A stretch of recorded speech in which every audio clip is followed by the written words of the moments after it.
વડોદરાના માંજલપુર વિસ્તારમાં રહેતી એક સિનિયર સિટીઝન મહિલાને ડિજિટલ અરેસ્ટના નામે 3 દિવસ સુધી ભયમાં રાખી ₹60.35 લાખ ટ્રાન્સફર કરી લીધા હોવાનો ચોંકાવનારો કિસ્સો બનતા સાયબર સેલે ગુનો નોંધ્યો છે। ઓનલાઈન ઠગોએ હવે ડિજિટલ અરેસ્ટના નામે લોકોને બાનમાં લઈને રૂપિયા પડાવવાની પદ્ધતિ અપનાવી છે, જે અંગેના વડોદરામાં પણ ટૂંકા ગાળામાં 3 બનાવ બન્યા છે। આ પ્રકારના વધુ એક બનાવમાં માંજલપુર ખાતે બ્રાઇટ સ્કૂલ નજીક રહેતા નીલાબેન ઠક્કર નામના સિનિયર સિટીઝન મહિલા ભોગ બન્યા છે। નીલાબેનના 2 દીકરા પૈકી એક મુંબઈ ખાતે અને બીજો વિદેશમાં વસવાટ કરે છે, જ્યારે તેમના પતિનું કોરોનામાં અવસાન થયું હોવાનું બહાર આવ્યું છે। હાલ નીલાબેન એકલા જ માંજલપુર ખાતેના પોતાના નિવાસસ્થાને રહે છે।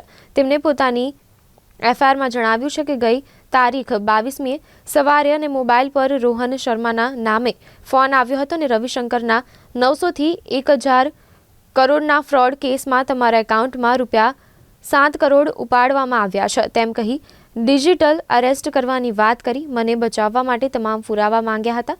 ઠગે ઈડીના ડિરેક્ટર વિક્રમસિંહ રાજપૂત સાથે પણ વાત કરાવી હતી અને વિક્રમસિંહે પ્રોસિક્યુટર નીરજકુમાર સાથે વાત કરાવી કોન્ફિડેન્શિયલ એગ્રીમેન્ટ કર્યો હતો। બીજા દિવસે તેમના બેંક એકાઉન્ટની તેમજ એફડી માહિતી માંગવામાં આવી હતી અને બચાવવા માટે પૂરતી રકમ ડિપોઝિટ કરવી પડશે તેમ કહેતા યુનિયન બેંક અને એસબીઆઈમાં ગઈ હતી અને જુદી જુદી વખતે કુલ ₹60.35 લાખ આરટીજીએસથી ટ્રાન્સફર કર્યા હતા। ત્યાર પછી પણ પેનલ્ટી સાથેની રકમ પરત નહીં મળતા તેમજ વધુ રકમની માંગણી ચાલુ રહેતા શંકા પડી હતી અને સાયબર સેલને જાણ કરી હતી। બેંકમાં જઈ 30 લાખની 3 એફડી તોડાવી 27 લાખ ટ્રાન્સફર કર્યા હતા। મહિલાનો પુત્ર મુંબઈમાં આઈટી કંપનીમાં કામ કરતો હોવા છતાં ઠગોએ મહિલા પાસે આસાનીથી રૂપિયા ટ્રાન્સફર કરાવી લીધા હતા। આ સાથે જ ઠગોથી બચવા માટે સિનિયર સિટીઝન મહિલાએ ઘણી દલીલો કરી હતી, પરંતુ તેમ છતાં ઠગો ફાવ્યા હતા। મહિલાએ તેનું મુંબઈમાં કોઈ એકાઉન્ટ નહીં હોવાનું, કોઈ ટ્રાન્ઝેક્શન નહીં કર્યાની આધાર કાર્ડ પણ કોઈને આપ્યું નથી, રવિશંકરને જાણતી જ નથી જેવી અનેક દલીલ કરી હતી, પરંતુ ઠગોએ ડિજિટલ અરેસ્ટનું વોરંટ બતાવતા તે કાયદાકીય રીતે કેસમાં મદદરૂપ થવા તૈયાર થઈ હતી।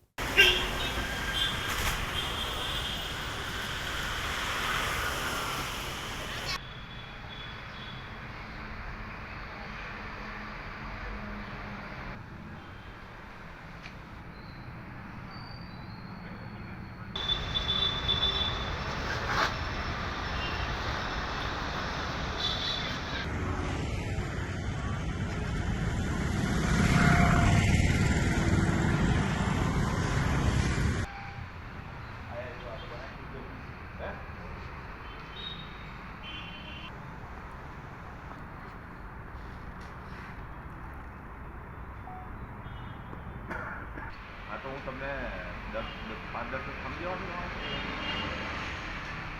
સાહેબ।